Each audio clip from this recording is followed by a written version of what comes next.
Why California insists on wasting its scarce water supply. Harvesting its abundant storm runoff would allow the state to leave the Colorado River alone. With the nation's two largest reservoirs, Lake Powell and Lake Mead, drawn down to historic lows, the 7 states that use water from the Colorado River have failed to agree on how to adapt to its dwindling flow. The impasse pits California against everyone else. If California's political leaders had the political will, they could solve the problem for every member of the Colorado River Compact by developing infrastructure to use untapped sources of water.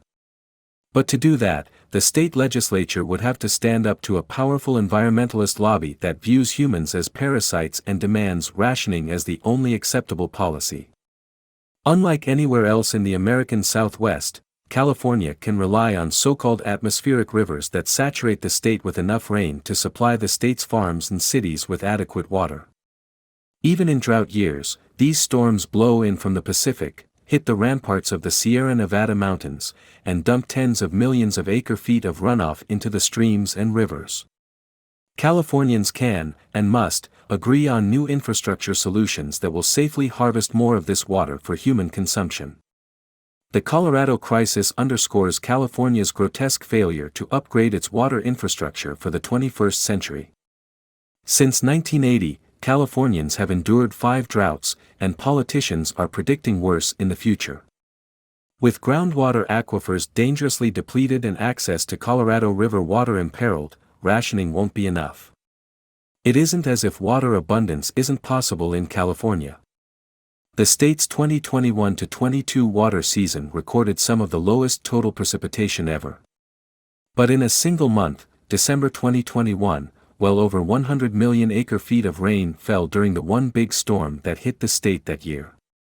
If California had the capacity to capture more of that water, it would have been enough to supply full allocations to Golden State farmers and avoid rationing in cities. As it is, during this current water season, one of the wettest on record, politicians continue to warn Californians that the drought isn't over. There are 2 major projects that could unlock millions of acre-feet of new water for Californians. The first is to eliminate nutrient pollution in the San Francisco Bay, which feeds toxic algae blooms that kill aquatic life. The solution so far has been to dilute the nutrient loads in the bay by requiring massive diversions from the Sacramento-San Joaquin Delta, a little like flushing a toilet. But upgrading the urban wastewater treatment facilities surrounding the bay would eliminate nutrient pollution, permitting more delta water to be directed to California's farms and cities, a lot more water. This rainy season started in October 2022. By the first day of spring, March 21st, the net outflow, after pumping, from the delta into the bay was 11.6 million acre-feet, but the state had only pumped 1 million acre-feet into the California Aqueduct, and the Federal Bureau of Reclamation had only pumped 826,000 acre-feet into the Delta-Mendota Canal. Despite record precipitation, the state had diverted only 13% of flood-level delta outflows into southbound aqueducts. In late March and early April, as rain continued to pour in California and the biggest snowpack in decades began to melt, California's water officials actually reduced pumping. Their reason? To protect endangered fish and maintain sufficient flow to flush out the nutrient pollution in the San Francisco Bay. Even in a year with extraordinary rain and snow, California's environmental extremists have done their utmost to prevent water managers from filling reservoirs, allow pumps to operate at capacity to fill the southbound aqueducts, and allow farmers to get their full water allocations so they can use runoff to irrigate instead of pumping already depleted groundwater. But even if California's state government weren't dominated by extremists, California's water infrastructure would be stretched to the limit. The second major project, then, would be for Californians to build new ways to extract and store water from the delta during atmospheric river events. A new technique, already demonstrated on the Tuolumne River, creates channels in some of the delta islands so that huge perforated pipes can be installed under a gravel bed. Fish aren't endangered by such installations. This water could be rapidly transferred to aquifers south of the delta via surface percolation and deep injection. Unused aquifer capacity in the San Joaquin Valley is conservatively estimated at more than 50 million acre-feet.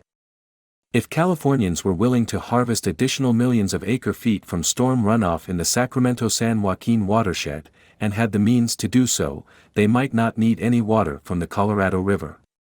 This is how California can give back not only its share of Colorado River water, but cover its annual deficit of 2 million to 4 million acre-feet. Other states in the Colorado Basin might help fund these projects.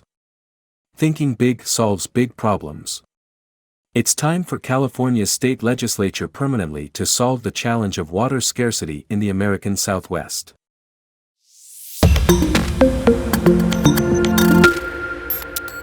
Why California insists on wasting its scarce water supply.